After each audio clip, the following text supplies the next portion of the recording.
Je me fourvoyais avec ce manuscrit, j'en avais désormais la certitude, et j'ai été pris d'une terrible envie de le revoir. Comment n'y avais-je pas songé plus tôt?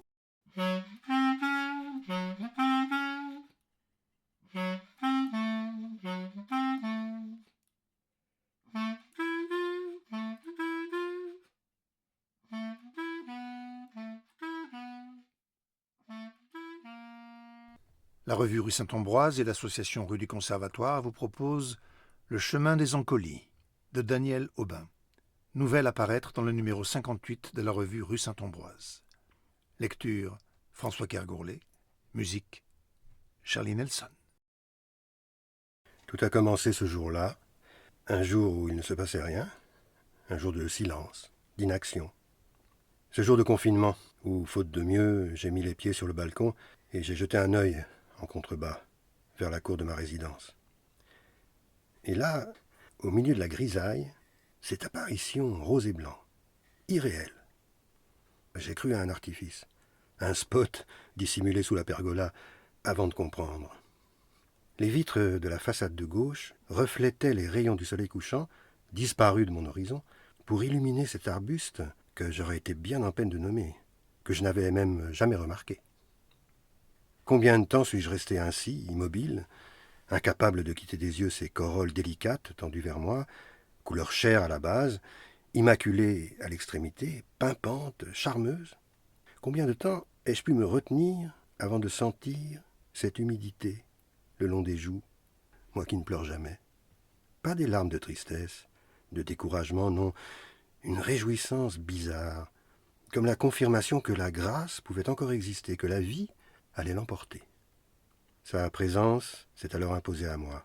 Que de fois l'avais-je moqué en mon fort intérieur, quand je le surprenais, béat, devant un feuillage d'automne ou un arbre en fleurs, un arbre quelconque, au milieu d'un pré ou au bord du chemin, ou comme chaque année, la belle affaire, ce que je pensais. Je me fourvoyais avec ce manuscrit, j'en avais désormais la certitude, et j'ai été pris d'une terrible envie de le revoir. Comment n'y avais-je pas songé plus tôt? Je croyais avoir les idées claires sur la manière de compter la glorieuse ascension d'un fils de cantonnier, les livres, les émissions de télévision, l'incompréhension du père, l'éloignement. Je n'avais même pas envisagé une visite au village. Persuadé de tout savoir déjà, de n'avoir rien à apprendre du patriarche. Résultat, j'étais bloqué. Incapable d'écrire une page qui se tienne, malgré les heures vides qui s'étalaient devant moi. Je l'ai appelé, mais pas comme d'habitude.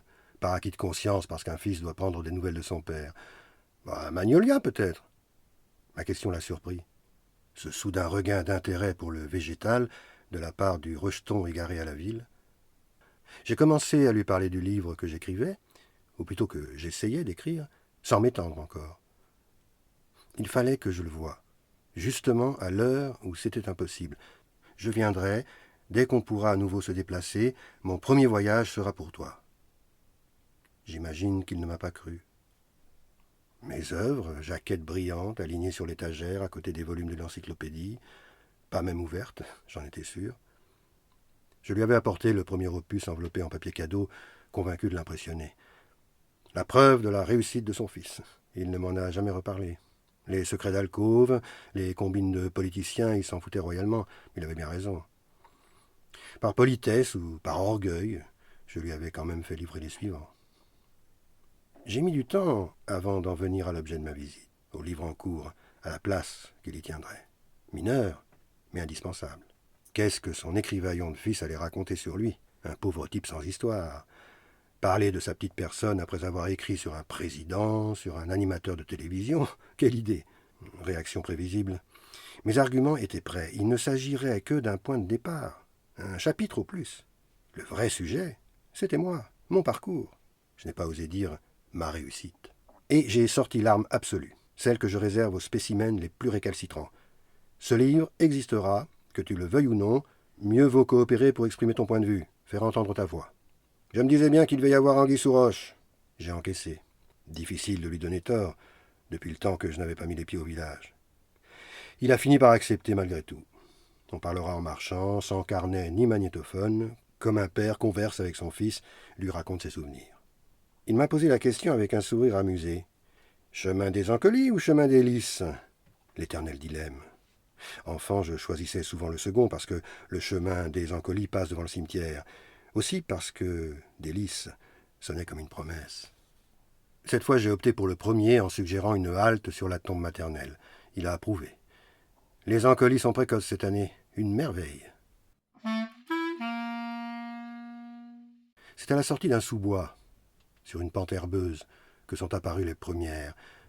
D'abord quelques points bleus au loin, dominant la verdure, puis en petits groupes jusqu'au bord du sentier.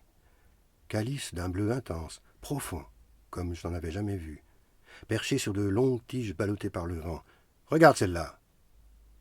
Logée dans une fissure de la falaise, à droite du chemin, minuscule, mais d'un bleu parfait, absolu. Elle te fascinait quand tu étais gamin. Tu courais de l'une à l'autre, pas moyen de te retenir. Je voulais l'entendre parler de son arrivée en France, de la rudesse du travail, des fins de mois délicates. Quelle difficulté? As-tu été privé de quoi que ce soit? Je devais bien admettre que non, que c'était seulement après, à l'université, que j'avais commencé à réfléchir à ces questions. À l'écouter, il avait exercé le plus beau métier du monde. Balayer, désherber, repeindre, planter, élaguer, tailler, tout ce qui contribuait à agrémenter le bourg, à améliorer la vie des villageois. Sans parler de la voirie, du sel qu'il fallait répandre en hiver, de la neige à déblayer avant l'heure de l'école. Il en faisait trop, je lui reprochais à l'époque. La retraite n'a pas changé grand-chose, ni les problèmes de santé, toujours disposés à donner un conseil ou un coup de main pour l'entretien des parterres. Pas question de perdre leur fameux classement au village fleuri. La plus jolie commune du plateau, selon lui, la plus propre aussi. Cette obsession de la propreté doit avoir quelque chose d'héréditaire. Que de fois ne m'a-t-on pas traité de maniaque? Et la solitude, l'ennui, à la lisière de ce hameau isolé au bout d'une ruelle où jamais personne ne s'aventure. Quelle solitude, quel ennui. T'es-tu jamais ennuyé ici? Pas enfant, non, toujours dehors. Les marmottes qu'on allait guetter à plat ventre dans l'herbe, les appâts pour attirer les mésanges, les courses de traîneaux. Mes questions tombaient à plat, incongrues, déplacées. Il vivait seul depuis la mort de maman, certes, il n'était pas du genre à tenir salon, mais tout le monde le connaissait au village. Et il avait ses parties de cartes au café. J'aurais pu préparer ta chambre, elle n'est plus assez bien pour toi? Je ne voulais pas déranger. C'est tout ce que j'ai trouvé à répondre, penaud. Quelle idée de réserver dans cet hôtel. Il aurait été si heureux de m'accueillir. Une remarque m'est revenue en tête. Il y a bien des années... Tu as honte de ton cutéreux de père? Allusion à mes petites amies supposées que je ne lui avais jamais présentées. J'aurais dû le détromper. Nous vivions dans des mondes si différents. Il n'aurait rien eu à se dire. Ce que je pensais alors. J'avais tort, je n'imaginais pas combien cela lui aurait fait plaisir. À mon retour, j'ai tout jeté, et je me suis lancé dans un autre récit, loin de la fable du valeureux transclasse. Un récit où il aurait toute sa place. Depuis quand avais-je évité la moindre allusion à son sujet, sa vie simple, son métier, ou alors si on insistait en le qualifiant d'agent municipal? Le mot cantonnier m'aurait écorché la bouche, ce mot qu'il prononçait avec tant de fierté. 1000 détails me sont revenus en tête sur ces précieuses années, les copains perdus de vue depuis longtemps, mes bonnes notes à l'école communale, la confiance qu'il m'a toujours témoignée, la certitude que son fils deviendrait quelqu'un. Il m'imaginait plutôt médecin ou professeur, sans doute n'a-t-il jamais bien compris mes choix, mais il les a respectés. Que peut-on demander de plus à un père? J'ai écrit sans discontinuer pendant des semaines, dans une sorte d'exaltation, de joie douloureuse, jusqu'à la dernière page. Jamais je n'avais attendu avec autant d'impatience la publication d'un livre, plus encore le moment de lui offrir, de lui remettre en main propre, avec l'espoir qu'il ne rejoigne pas directement ses prédécesseurs sur l'étagère. Le chemin des Ancolis. Je comptais sur ce titre, maintenu de haute lutte contre l'avis de mon éditeur, pour exciter sa curiosité. Pourquoi me l'a-t-il caché? C'est seulement le jour de son hospitalisation, quand il n'a pas pu faire autrement, que j'ai découvert la gravité de sa maladie. Je suis resté à son chevet aussi souvent que j'ai pu, sans jamais oser lui parler du livre. Son unique souci était l'entretien de son jardin. Je me contentais de lui tenir la main, de le rassurer. Je m'occuperais de la taille de ses rosiers. L'église paroissiale était bondée, comme si le village entier s'était déplacé, presque aussi nombreux au cimetière. Chacun avec un mot gentil, pour la plupart des gens que je ne connaissais pas ou que je ne reconnaissais plus. Plusieurs m'ont affirmé que je lui ressemblais, qu'il croyait l'avoir retrouvé quand ils m'ont aperçu, sécateur en main, autour de sa haie. Je ne réunirais pas une telle foule le jour de ma mort. Comment avais-je pu lui parler de solitude? Son infirmière s'est présentée en dernier au défilé des condoléances. Je tenais à vous le dire. Il a réussi à terminer le chemin des Ancolis. Il était fier de vous, votre papa.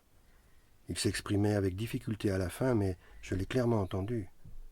Ce livre, c'est mon fils qui l'a écrit. Il est écrivain, vous savez. C'est la seule fois que je l'ai vu sourire.